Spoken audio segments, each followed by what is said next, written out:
Ciência na série Penso Logo Resisto, com o apoio do Programa de Políticas Públicas da UFMA, na sua 9ª Jornada Internacional de Políticas Públicas e a Agência Tambor. Continuamos com as entrevistas dos principais palestrantes da jornada, nesse momento com a professora Maria Lúcia Fatorelli, da Auditoria Cidadã da Dívida. Professora, obrigado pela disponibilidade por este momento. Eu que agradeço, é um prazer estar falando com vocês. Inicialmente, o que é a Auditoria Cidadã da Dívida? Nós somos uma associação sem fins lucrativos que tem o objetivo de investigar a dívida pública. A auditoria da dívida está prevista na Constituição de 88 e nunca aconteceu de forma integral. Então, a nossa associação investiga a dívida federal, a dívida dos estados, dos municípios. Já tivemos oportunidade de participar de auditorias oficiais no Equador, na Grécia, e de assessorar a CPI da dívida, que aconteceu na Câmara dos Deputados em 2009 e 2010. Professora, por que temem tanto auditar a dívida brasileira? Porque a chamada dívida pública esconde um enorme leque de privilégios, de abusos, de ilegalidades, inconstitucionalidades que absorvem todo ano quase a metade do orçamento federal, afeta os orçamentos dos estados, dos municípios.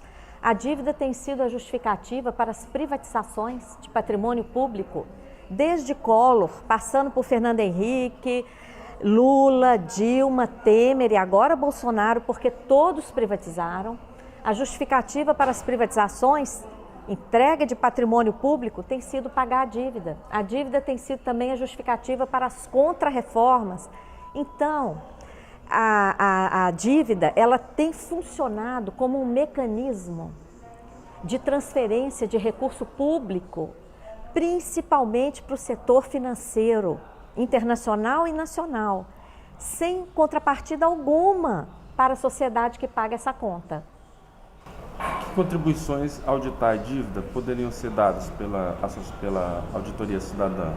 Olha, em primeiro lugar, rever esse modelo, porque o Brasil é um país riquíssimo, tem imensas potencialidades e tem visto o seu orçamento sangrar para pagar os maiores juros do mundo e sustentar esse modelo que a gente chama de sistema da dívida. É diferente, por exemplo, da dívida do Japão. O Japão tem uma dívida que supera 200% do PIB, mas paga juro negativo e investe o valor em infraestrutura, etc. Aqui não. O Brasil paga os juros exorbitantes e não emprega o recurso em investimentos. O TCU revelou isso recentemente numa audiência pública no Senado Federal, que o crescimento da dívida de 2000 a 2017 foi um crescimento de trilhões, de mais de 3 trilhões, nem um centavo foi aplicado em investimentos. Isso é um absurdo. Então, é urgente auditar essa dívida, porque é uma bola de neve, é juros sobre juros, pagamento de juro, que é despesa corrente, com nova dívida, o que é inconstitucional, utilização da dívida para remunerar a sobra de caixa dos bancos e uma série de mecanismos absurdos, abusivos. Dois elementos. O que é essa sobra de caixa? É a securitização? O que é isso? Não, são dois, você mencionou dois mecanismos, todos dois fraudulentos. O primeiro, a remuneração da sobra de caixa dos bancos, é um mecanismo que, inclusive, foi o principal mecanismo gerador dessa crise que nós estamos enfrentando. Sobra dinheiro no caixa dos bancos, porque os bancos no Brasil pedem juros altos demais. Juros de mercado aqui no Brasil chegam a quase 200% ao ano, às vezes até ultrapassam 200% ao ano, impedindo a indústria, o comércio, os investimentos, geradores de emprego e renda. Então, o que acontece? Esse dinheiro que os bancos não conseguem emprestar, porque eles cobram juros altos demais, fica lá, sobra. O que o Banco Central faz? Aceita essa sobra de caixa, entrega títulos da dívida pública para os bancos e já que os bancos estão de posse dos títulos da dívida, eles recebem juros diários. Essa operação consumiu nos últimos 10 anos, segundo balanços do Banco Central, 754 bilhões de reais sem atualização monetária. Se atualizarmos, a gente chega no trilhão que o Guedes, ministro da Economia, quer com a reforma da Previdência. Então, não precisamos destruir a Seguridade Social, basta parar de remunerar a sobra de caixa dos bancos, que, aliás, não tem nem previsão legal, porque essa remuneração ela está abusando das operações compromissadas, que tem outro papel, e ela está funcionando como um depósito voluntário remunerado que não tem previsão legal. Então, o discurso de que a dívida inviabiliza, o discurso dos vários governos, por exemplo, os direitos sociais, a aplicação de programas sociais, é insustentável? É insustentável, é o contrário. Essa dívida, se ela for devidamente auditada e se colocarmos um ponto final nesses mecanismos que subtraem fortunas anualmente de recurso público para destinar para o setor financeiro, não faltam recursos no Brasil. A questão é a opção política de, em vez de aplicar nos direitos sociais, garantir vida digna para todas as pessoas, o que não é nada demais, porque o Brasil é riquíssimo e tem obrigação de garantir vida digna. O que é que está acontecendo? A extrema pobreza, que já havia desaparecido das estatísticas, voltou. Ano passado eram 6 milhões, esse ano 13,2 milhões de brasileiros e brasileiras na extrema pobreza. E o lucro dos bancos batendo recorde a cada trimestre. Não dá. Estamos conversando com Maria Lúcia Fatorelli, da Auditoria Cidadã da Dívida. Professora, quando nasceu essa dívida? Qual o ápice dela? Essa dívida vem desde a decretação da independência e, desde lá, já funcionava como sistema da dívida, sem contrapartida. Quando o Brasil decretou a independência, Portugal tinha uma dívida com Inglaterra, transferiu a dívida para o Brasil, mas o dinheiro nunca chegou aqui. Então, a nossa primeira dívida já foi dentro desse esquema do sistema da dívida. E de lá para cá, foram vários ciclos. O ciclo atual aprofunda a partir da década de 70, com o chamado milagre econômico, primeiro como dívida externa, depois ela é transformada em dívida interna, passa por suspeita de prescrição, transformação de dívidas privadas, dívidas de bancos foram transformadas em dívida pública e todos nós pagamos. Então, a auditoria é fundamental. No dia que a gente conseguir fazer essa auditoria, nós vamos reescrever a história do Brasil. E, infelizmente, o que a gente está vendo é um grande temor. A auditoria deveria ser uma rotina, uma praxe, porque o povo que paga essa dívida tem direito de saber que dívida é essa. Ainda no tocante à Previdência, a senhora já deu uma certa abordagem sobre o tema. Qual a relação dívida-previdência? Você falou, tem 1 trilhão. Por que governos como Lula, Dilma, agora Bolsonaro, antes Fernando, insistem numa reforma e não numa auditoria, por exemplo, dessa dívida? E auditando, resolveria o problema da Previdência?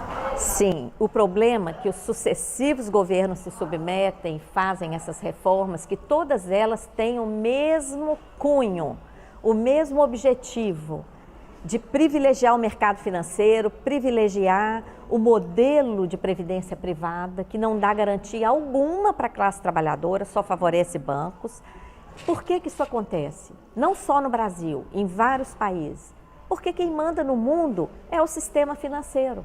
Quase ninguém fala do BIS, uma instituição privada que se auto-intitula Banco Central dos Bancos Centrais, é que manda no mundo. De lá emanam as ordens, inclusive a ordem de fazer reforma da Previdência nesse modelo privatista. Abaixo do BIS vem FMI, Banco Mundial, BID, que executam essas políticas. Depois os bancos centrais, os bancos privados internacionais. Lá embaixo é que estão os governos, os partidos. Então o poder financeiro que manda no mundo tem essa estrutura. E se existe um país que é capaz de enfrentar esse poder espúrio, é o Brasil. Porque o Brasil é autossuficiente em todos os sentidos e o Brasil pode reagir a isso, mas o povo tem que conhecer. Por isso, o nosso objetivo da Auditoria Cidadã é popularizar esse conhecimento. O que a gente acredita é que a mudança virá da consciência social, uma grande mobilização social consciente, com conhecimento sobre a nossa realidade financeira e as nossas imensas potencialidades. Estamos conversando com Maria Lúcia Fatorelli, da Auditoria Cidadã da Dívida. Professora, o que é o PL 9248 e de que forma ele é um perigo para o Brasil? Olha, esse projeto de lei 9248 de 2017 tem um artigo só. Ele cria a figura do depósito voluntário remunerado pelo Banco Central, que é o que já está acontecendo de forma ilegal com a remuneração da sobra de caixa dos bancos. Então, esse PL 9248 visa legalizar essa remuneração absurda, que já levou R$1 trilhão nos últimos 10 anos. E essa legalização está também constando de forma muito despistada no PLP 112 de 2019, que pretende aprovar a independência do Banco Central. Para o Banco Central ficar acima do Poder Executivo, acima do Poder Legislativo, livre para continuar fazendo as suas regras, aplicando essa política monetária que está suicidando a economia brasileira por causa dos juros abusivos, da escassez de moeda, porque essa remuneração da sobra de caixa dos bancos provoca uma escassez de moeda no mercado. Tem R$1,320 trilhão esterilizado no Banco Central. O que seria da economia brasileira irrigada com R$1,320 trilhão?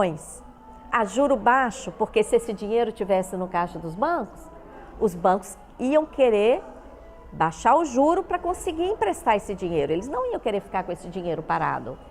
Então, só esse mecanismo, que esse PL 9248 e o PLP 112 visam legalizar, resolveria a crise imediatamente, porque as empresas acessariam crédito barato, voltariam a investir, voltariam a gerar emprego e renda, as pessoas trabalhando, consumiriam mais, gerariam mais arrecadação tributária, acabou a crise.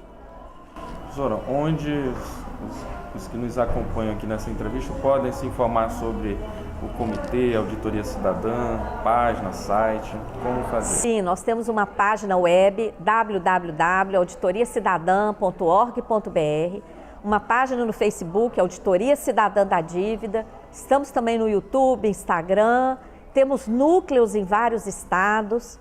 Participem, essa é a saída para o Brasil, para tirar as pessoas do cenário de escassez que está sendo imposto à população brasileira. Nós somos riquíssimos, nossa realidade é de abundância. Esse cenário de escassez, de crise, de falacioso déficit, não tem nada a ver com o Brasil, temos que sair disso. Conversamos com Maria Lúcia Fatorelli, da Auditoria Cidadã da Dívida. Professora, obrigada por disponibilizar. Eu que agradeço. Essa entrevista. Obrigada.